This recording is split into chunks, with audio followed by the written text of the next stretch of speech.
Rovi acquired TiVo, and we've kept the TiVo brand name, so now we're TiVo. And if you look at the analytics part of our business and the legacy TiVo research analytic, they're very complementary businesses. So the TiVo research side deals with the front end and the back end of the system, looking at where you reach your audience in different networks, in different programs. And on the back end, once you've deployed your campaign, did you increase sales lift, right? Did you achieve the advertiser's objectives?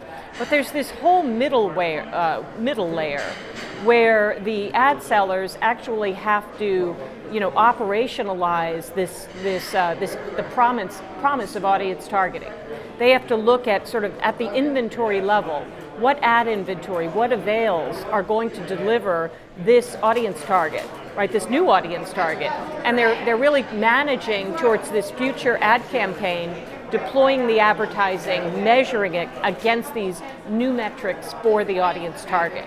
So it's really a software system, enterprise level, AWS, cloud-based software system that enables the sellers to deploy the promise of audience targeting.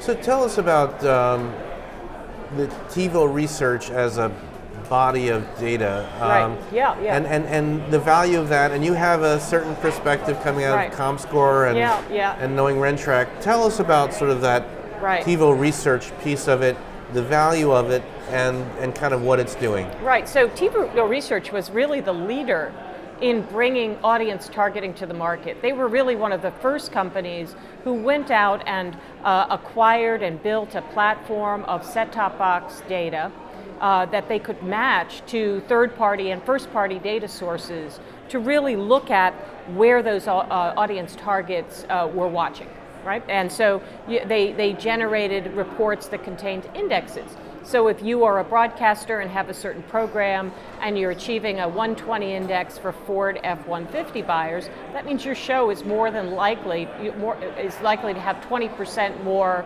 Ford F-150 buyers in the audience, right? So that's great stuff.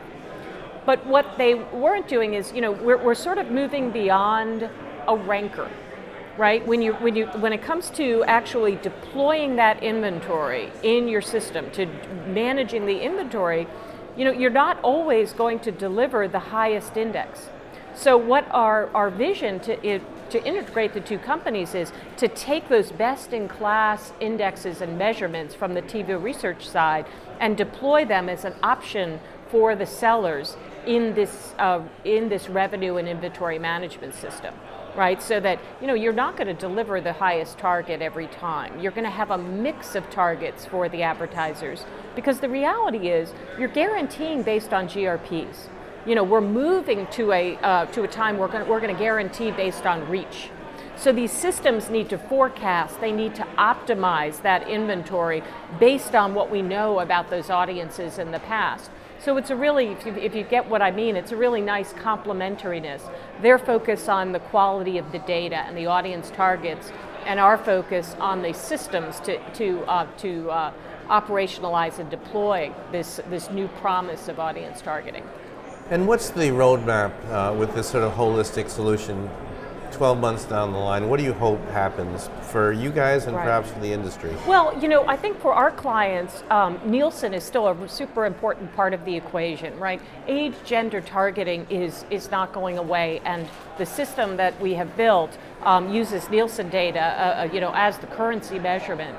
But bringing these alternatives in there to give more visibility, to provide more visibility into the system is really one of the major roadmap items. We currently have various sources of set-top box data in the system for the purpose of audience targeting, and this TiVo research is going to be just a particularly high quality source of data for this system going forward.